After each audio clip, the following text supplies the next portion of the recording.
مولاي صل وسلم دائما ابدا على دل کو زندہ کرنے کا ایک سبب اتباع سنت.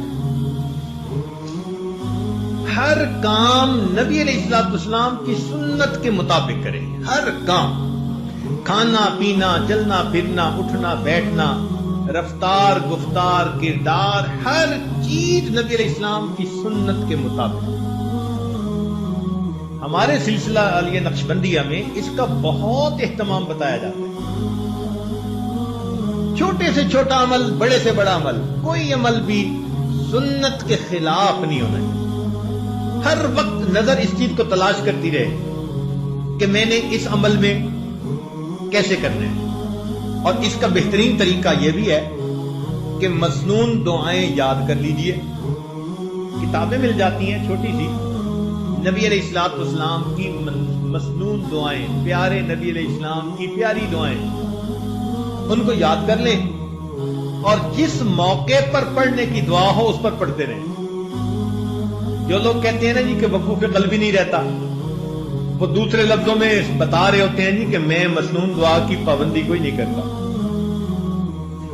اس لیے کہ مسنون دعا کی پابندی کرنے کا انعام یہ ملتا ہے کہ انسان ہر وقت اللہ کی طرف متوجہ رہتا.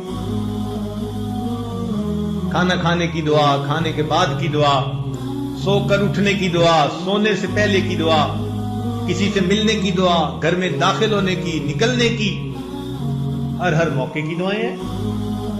تو مسنون دعاؤں کی برکت سے اللہ تعالیٰ وقوف قلبی کا رکھنا آسان فرمائے. آپ اس کا تجربہ کر لیجئے. جب آپ محسوس کریں نا کہ جی میں وقوف قلبی کا دھیان نہیں رکھ سکتا یا رکھنا مشکل ہے، آپ محسوس کریں گے کہ سنت دعائیں پڑھنے میں آپ کوتاہی کر رہے ہیں. ان کی پابندی کریں، آٹومیٹکلی اللہ کی طرف دھیان رہے گا، توجہ رہے گا. دل کو زندہ کرنے کا ایک اور عمل قیام اللیل، تہجد کی نماز. چنانچہ جو لوگ چاہتے ہیں کہ اللہ رب العزت سے تعلق ہو، ان کی محبت دل میں ہو، ہم اللہ تعالیٰ کے مقبول بندوں میں شامل ہو جائیں، ان کو چاہیے کہ رات کے آخری پہر میں چند رکعت نفل اللہ کے حضور ضرور پڑھا کریں. اللہ تعالیٰ فرماتے ہیں والذین یبیتون لربہم سجدا وقیاما. حدیث پاک میں آتا ہے افضل الصلاۃ بعد المکتوبۃ قیام اللیل، کہ 5 فرض نمازوں کے بعد سب سے افضل نماز تہجد کی نماز ہے. قیل للحسن، حسن رحمت اللہ علیہ سے یہ کہا گیا ما بال المتحجدین احسن الناس وجہا، کیا وجہ ہے کہ تہجد پڑھنے والوں کے چہرے بڑے منور ہوتے ہیں، ان کے چہروں پہ بڑا نور ہوتا ہے.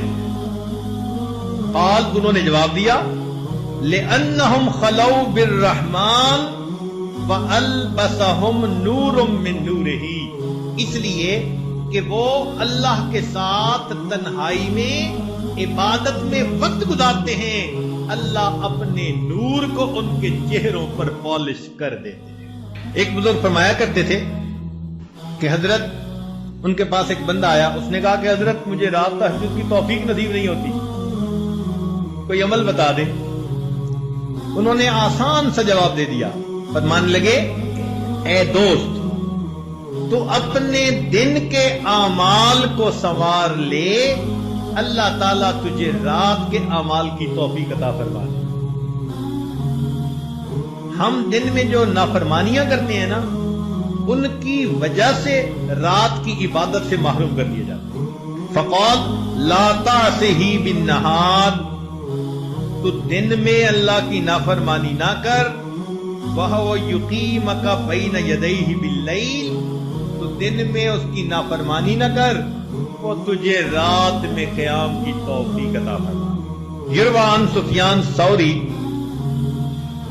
سفیان ثوری رحمۃ اللہ سے یہ بات منقول ہے، فرماتے تھے کہ حرمت قیام اللیل 5 اشہر بذنب اصبتہ، ایک مرتبہ ایک گناہ مجھ سے سرزد ہو گیا جس کی وجہ سے 5 مہینے تہجد کی نماز سے میں محروم ہو گیا.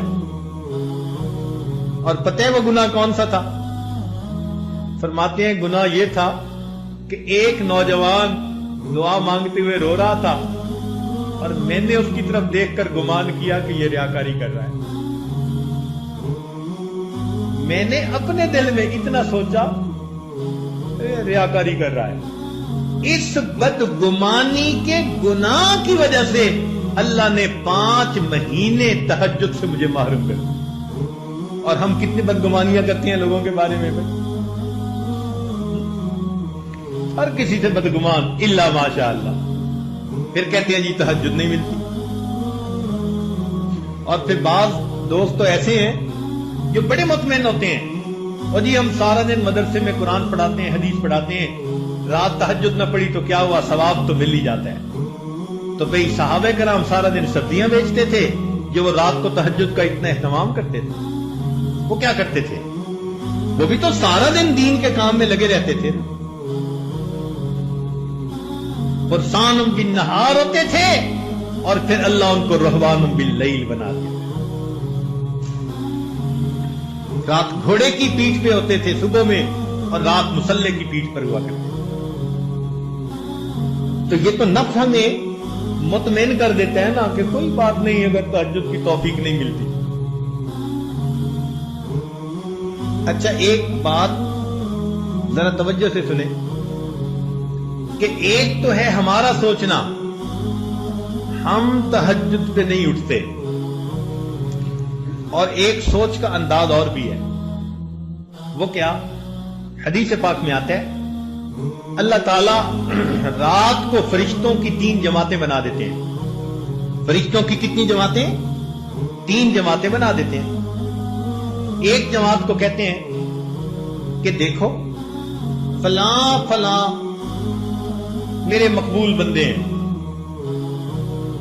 تم جاؤ اور ان کو پر مار کے جگا دو.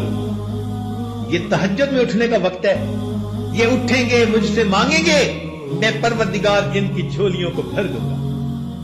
چنانچہ یہ لوگ سوئے ہوئے ہوتے ہیں، نہ گھڑی کا الارم نہ کوئی اور، اچانک ان کی آنکھ کھل جاتی ہے. یہ اللہ تعالیٰ کی طرف سے فرشتے اٹھا دیتے ہیں ان کو، اچانک آنکھ کھل جاتی ہے. دل میں ارادہ لے کے سوتے ہیں 3 بجے اٹھنے، 3 بجے آنکھ کھلتی ہے تو اللہ تعالیٰ کے فرشتے جگا دیتے ہیں. اور پھر دوسرے گروپ کو اللہ فرماتے ہیں کہ جاؤ فلاں فلاں فلاں میرے ناپسندیدہ بندے ہیں، میں انہیں پسند نہیں کرتا، تم جاؤ اور ان کو تھپکی دے کے سلا دو. یہ میرے نیک مقبول بندوں کے اٹھنے کا وقت ہے اور میں نہیں چاہتا کہ اس موقع پر یہ مجھے اپنی شکل دکھائے. رات کے 1 بجے تک جاگتے رہیں گے، 2 بجے تک جاگتے رہیں گے، جب تہجد کا وقت شروع ہو جائے گا نیند آ جائے گی. آپ شادی بیاہ پہ دیکھیں، لوگ پروگرام بناتے ہیں آج شادی کی رات ہے جی ساری رات جاگیں گے. ساری رات نہیں جاگتے. جب تہجد کا وقت شروع ہوتا ہے سارا مجمع سو جاتا ہے، گھر کی عورتیں سو جاتی ہیں، مرد سو جاتی ہیں، مہمان بچے سب سوئے پڑے ہوتے ہیں. وہ سوئے نہیں ہوتے، ان کو سلا دیا جاتا ہے. تو یوں بھی تو ہم سوچ سکتے ہیں نا کہ ہم تہجد نہیں پڑھتے. نہیں نہیں نہیں، شاید ہم سے کوئی ایسا گناہ ہوتا ہے اللہ تعالیٰ اس برکت والے وقت میں ہماری شکل دیکھنا پسند